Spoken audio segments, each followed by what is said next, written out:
என் இனிய அன்பு உள்ளங்களே, உங்கள் அனைவருக்கும் என் அன்பான வணக்கம். என் இதயம் புரியாதோ நாவல் பகுதி 2.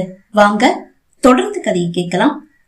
சுடர்விழியின் தங்கை சுலோச்சனா படிக்கும் பள்ளி முன் ஆட்டோ வந்து நிற்க அம்மா இறங்க முயல, அம்மா நீங்க உட்காருங்க, நான் போய் தங்கச்சியை கூட்டிட்டு வந்துடுறேன், இன்னையோட அவளுடைய எக்ஸாம் முடியுதுல, இப்போ ஸ்கூல் விடுற நேரம் தான், நான் போய் கூட்டிட்டு வந்துடுறேன் என்று கூறி சுடர்விழி ஆட்டோவிலிருந்து வெளியே இறங்கவும் தேர்வு முடிந்து மணி அடிக்கவும் சரியாக இருந்தது. பள்ளிக்குள் சென்றவள் சிறிது நேரத்தில் சுலோச்சனாவோடு வெளியே வர அப்பா ஆட்டோ முன் நிற்கும் ஈஸ்வரின் காரை கண்டாதிருந்தாள். அவளை கண்டதும் காரை விட்டு வெளியே இறங்கிய ஈஸ்வர் நிதானமாகவும் கம்பீரமாகவும் நடந்து அவளது அப்பா அருகில் வந்து, மாமா, நான் உங்ககிட்ட ரொம்ப மரியாதையோடையும் கண்ணியத்தோடையும் தான் உங்க பொண்ணை எனக்கு கட்டி கொடுங்கன்னு கேட்டேன். ஆனா நீங்க என்னடானா சொல்லாம கொள்ளாம ஊரை விட்டே ஓடுறீங்க. இது நியாயமா மாமா? எதுவா இருந்தாலும் நேருக்கு நேர் என்கிட்டயே பேசி இருக்கணும். இப்ப கூட உங்களை தடுக்கதான் நான் இங்க வந்திருக்கேன்னு நீங்க நினைச்சா அது தப்பு. நீங்க சொன்ன மாதிரி எங்க வேணும்னாலும் போற உரிமை உங்களுக்கு இருக்கு. அதை கூறும்போது அவன் சுடர்விழியை பார்த்தான். அதை நீங்க யாருக்கிட்டையும் சொல்ல வேண்டிய அவசியம் இல்ல. ஆனா அடுத்த வாரம் வெள்ளிக்கிழமை எனக்கும் உங்க பொண்ணுக்கும் கல்யாணம் நடக்கணும். இல்ல, அது நடக்காது. கோபமாக சுடர்விழி கூற அவளை பார்த்தவன், சாரிம்மா, நான் உன்கிட்ட எதுவும் பேசல, மாமா கிட்டதான் பேசிட்டு இருக்கேன், இடையில மூக்க நுழைக்காத. மீண்டும் அவள் அப்பாவை பார்த்தவன், கல்யாணம் ஒருவேளை நடக்காம போனா பிரச்சனை எதுவும் இல்ல. ஆனா உங்க ஏரியால இருந்து ஒவ்வொரு நாளும் ஒவ்வொரு பொண்ணா காணாம போவாங்க. எனக்கும் சுடர்விழிக்கும் கல்யாணம் நடக்கிற வரைக்கும் இது தொடரும். அவங்க எல்லாம் எங்க போவாங்கன்னு பாக்குறீங்களா? எங்கேயும் போக போறது இல்ல. ரொம்ப பத்திரமா என்னுடைய ரெட் லைட் ஏரியாவுக்கு கொண்டு போயிடுவேன். இனி முடிவு உங்க கையில மாமா என்றவன் சுடர்விழியை பார்த்தான். நீ மட்டும் என் கூட வந்தா, ஐ மீன் என்னுடைய மனைவியா என் கூட வந்தா எந்த அசம்பாவிதமும் உங்க ஏரியால நடக்காது. இல்ல, அசம்பாவிதங்கள் தொடரும். உனக்கு புரியும்னு நினைக்கிறேன். எப்படி, திரும்பி வீட்டுக்கு போறியா இல்ல என் கூட இப்பவே வந்துடுறியா? உனக்காக என்னுடைய கார் கதவும் வீட்டு கதவும் என் இதய கதவும் திறந்தே இருக்கு. ஈஸ்வர் தன் காரை நோக்கி கை காண்பித்து அவளை அழைக்க, உனக்கு வெக்கமா இல்ல? கோபமாக கேட்டாள் சுடர்விழி. வெக்கமா? எதுக்கு? திருப்பி தாக்கவோ தங்களை காத்துக்கவோ முடியாத பொண்ணுங்க கிட்ட எல்லாம் உன்னுடைய வீரத்தை காற்றியே, அத சொன்னேன். ஓ, அத சொன்னியா? வெக்கப்பட்டா இந்த உலகத்துல வாழவே முடியாது. ஆமா, நான் உன்கிட்ட ஒண்ணு கேட்கவா? என்ன? நல்லவன்னு சொல்லி நீ ஒருத்தனை கட்டிக்கிட்டேனே வை, அவன் 100% நல்லவனாதான் இருப்பானா? அவளால் பதில் சொல்ல முடியவில்லை. கண்டிப்பா கிடையாது. அவனுக்குள்ளயும் ஒரு வில்லன் இருக்கதான் செய்வான். ஏன் அதிகம்? நல்லவன் சொல்லி மார்த்தட்டிக்கிற உனக்குள்ள கூட ஒரு வில்லி ஒளிஞ்சுதான் இருக்கா.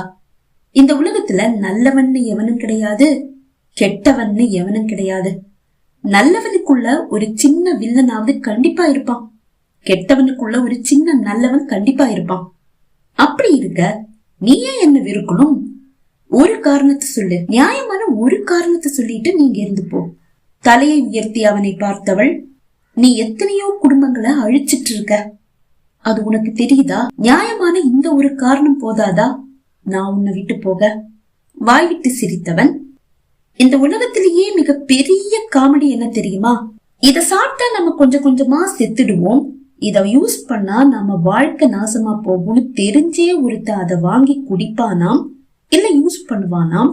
ஆனா எங்களை மாதிரி ஆட்கள் தான் அவங்கள நாசம் பண்றாங்கன்னு உங்களை மாதிரி சில பேர் சொல்றதுதான் மிக பெரிய காமெடி.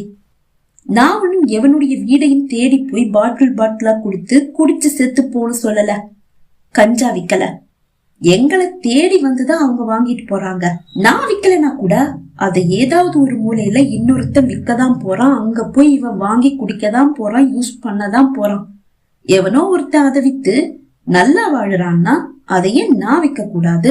தெரிஞ்சே ஒருத்தன் நாசமா போறான்னா இல்ல கெட்டு போறான்னா அவனை நினைச்சு நான் ஏன் கவலைப்படணும்? எவனையும் கட்டாயப்படுத்தி நான் குடிக்கவும் சொல்லல, கஞ்சாவை யூஸ் பண்ணவும் சொல்லல. அப்படி எவனாவது ஒருத்தனை கெடுக்க முயற்சி செய்யறதா எனக்கு தெரிய வந்தா முதல்ல அந்த கெடுக்கிறவனை தான் அடிச்சு தூக்குவேன். அதுதான் ஏன் பாலிசி. கெட்டு போக முடிவு செஞ்சவனை எவனாலையும் தடுக்க முடியாது. அதே மாதிரிதான் கெட்டு போக கூடாதுன்னு ஒருத்த முடிவு பண்ணிட்டா அவனை கெடுக்க எவனாலையும் முடியாது. கஞ்சா, சாராயம், பொம்பளை எல்லா தப்பான தொழிலையும் நான் செய்யறேன். ஆனா இதை எதையும் இன்னைக்கு வரைக்கும் நான் தொட்டதில்லையே. கையற்ற தூரத்துல தானே இதெல்லாம் இருக்கு. அப்புறம் என்கிட்ட வேலை பாக்குறவங்க அவங்க யாரையும் நான் வீடு தேடி போய் என்கிட்ட வேலைக்கு வந்து சேருங்கன்னு சொல்லி கூப்பிட்டுட்டு வரல. அவங்க அவங்க வறுமையை போக்கிக்க என்கிட்ட தானா வந்து வேலைக்கு சேர்ந்தாங்க. அப்ப கூட அந்த வேலையில இருக்கிற ரிஸ்க பத்தி ரொம்ப தெளிவா அவங்களுக்கு எடுத்து சொன்ன பிறகுதான் வேலைக்கு நான் சேர்த்துக்கிட்டேனே தவிர யாரையும் ஏமாத்தி வேலையில சேர்த்துக்கல. அப்படிப்பட்ட நீதானே எங்க ஏரியா பொண்ணுங்களை உன்னுடைய ரெட் லைட்டுக்கு இழுத்துட்டு போவேன்னு சொன்ன. ஆமா சொன்னேன். ஆனா அவங்க விருப்பம் இல்லாம எவனும் அவங்க நிழல கூட தொடமாட்டான். ஆனா என்ன, அந்த ஏரியாக்குள்ள போயிட்டு வெளியே வந்த எந்த பொண்ணையும் கற்புக்கரசின்னு எவனும் நம்ப மாட்டான். இது எதுவுமே நான் அவங்களுக்கு கொடுக்கற தண்டனை கிடையாது, உனக்கு கொடுக்கற தண்டனை. இதையெல்லாம் நான் சொல்லாம செஞ்சா அது தப்பு, சொல்லியும் நீ கேட்கலன்னா அது உன்னோட தப்பு. எதுவா இருந்தாலும் எல்லாம் உன் கையில இருக்கு. யோசிச்சு புத்திசாலித்தனமா ஒரு முடிவெடு. வெள்ளிக்கிழமை காலையில உன்னை கூட்டிட்டு போக என்னுடைய கார் உன்னுடைய வீட்டு வாசல் முன்னாடி நிற்கும். அதுல நீ ஏறுவியோ இல்ல வேற ஏதாவது பொண்ணை ஏத்தி விடுவியோ அது உன்னுடைய விருப்பம். ஓகே, நான் கேட்ட கேள்விக்கு நீ இன்னும் பதில் சொல்லல என்றான். வெள்ளிக்கிழமை வரைக்கும் டைம் இருக்கே, அப்ப பாக்கலாம். அலட்சியமாக அவள் பதில் அளிக்க, நோ, நான் அத சொல்லல. இப்பவே என் கூட வர விருப்பப்பட்டா என் கூட வரலான்னு நான் சொன்னேனே, அத சொன்னேன். அவள் முறைக்க சிரித்தவன், நான் உன்னுடைய கண்ணுக்கு வேணும்னா வில்லனா தெரியலாம், ஆனா நான் வில்லன் கிடையாது. இங்க நடக்கிற இந்த கதையுடைய நாயகன்.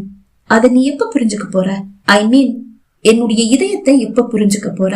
நீ என் கூட இப்பவே வந்துட்டா கூட தாலி கட்டாம என் நிழல் கூட உன் மேலப்படாது. அதுக்கு நான் கேரண்டி. தைரியமா நீ என் கூட வரலாம். மார்புக்கு குறுகே கைகளை கட்டியவள், நீ வேணும்னா என்று கூறி அப்படியே நிறுத்திவிட்டு, நீங்க பார்க்க ஹீரோ மாதிரி தான் இருக்கீங்க. Thank you thank you. ரொம்ப பெருமைப்பட்டுக்காதீங்க. வெளி தோற்றத்தை பார்த்து ஏமாந்து போற அளவு நான் ஒண்ணும் முட்டாள் இல்ல. நீங்க எனக்கு இப்பவும் வில்லனாதான் தெரியுவீங்க. எப்பவும் அது மாறாது. ஆனா மாறி இருக்கே. கொஞ்சம் முன்னாடி வரைக்கும் மரியாதை இல்லாம நீன்னு பேசின நீ இப்போ நீங்கன்னு சொன்னது உனக்குள்ள ஏற்பட்ட மாற்றம் தானே. என்னை விட பெரியவங்க யாரையும் நான் மரியாதை இல்லாம பேசினதே இல்ல. நீங்க கெட்டவரா இருக்கிறதால மட்டும், உங்க மேல இருந்த கோபத்தால மட்டும் நான் உங்களை உரிமையில பேசினேன். ஆனா நீங்க கெட்டவர்ன்றதுக்காக நான் ஏன் என்னுடைய தனித்துவத்தை மாத்திக்கணும்னு எனக்குள்ள ஒரு கேள்வி.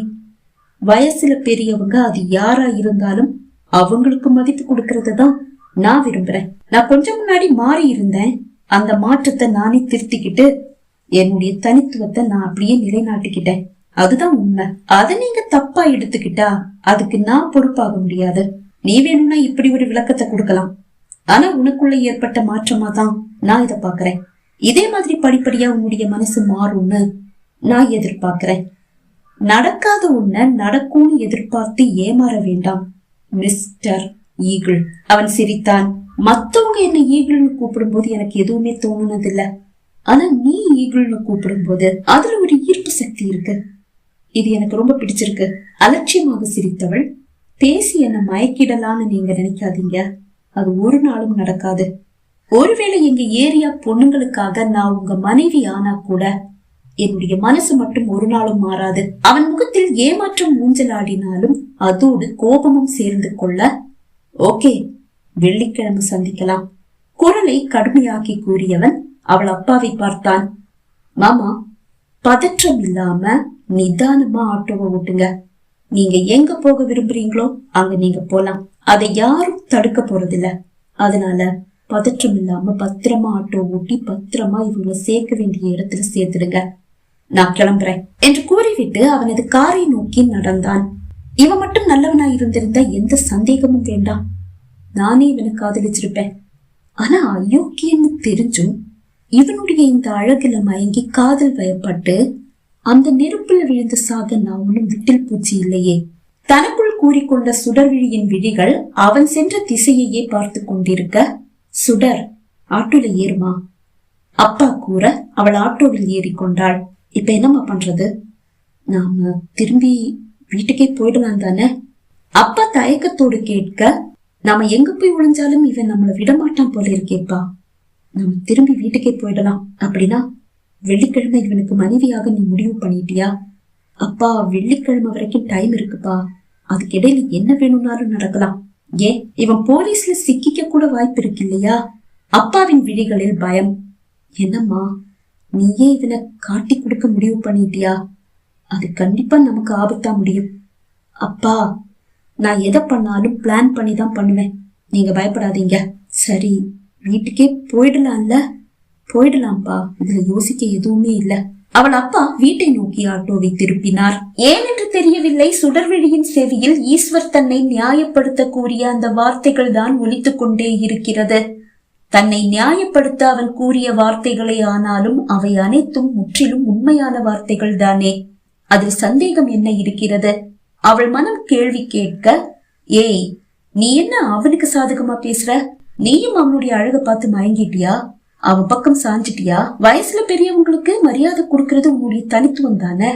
இங்க அப்படி இல்லையா? அவன் மேல ஏற்பட்ட ஈர்ப்புலதான் நீ அவனுக்கு மரியாதை கொடுத்து பேசினியா? அவன் அழகா இருக்கிறான், அவ்வளவுதான். அழகு இருக்கிற இடத்துல ஆபத்து இருக்கும். அவன் ஹீரோ கிடையாது, வில்லன். இத நீ ஒரு நாளும் மறக்க கூடாது. தன் மனதை அவள் கடிந்து கொண்டாள். ஆனாலும் அவன் கூறிய வார்த்தைகள் உண்மைதானே என்று அவள் மனம் கேள்வி எழுப்பிக் கொண்டே இருந்தது. பகுதி 2 நிறைவடைந்தது. பகுதி 3 உங்களை சந்திக்கும் வரை விடைபெறுகிறேன். நன்றி, வணக்கம்.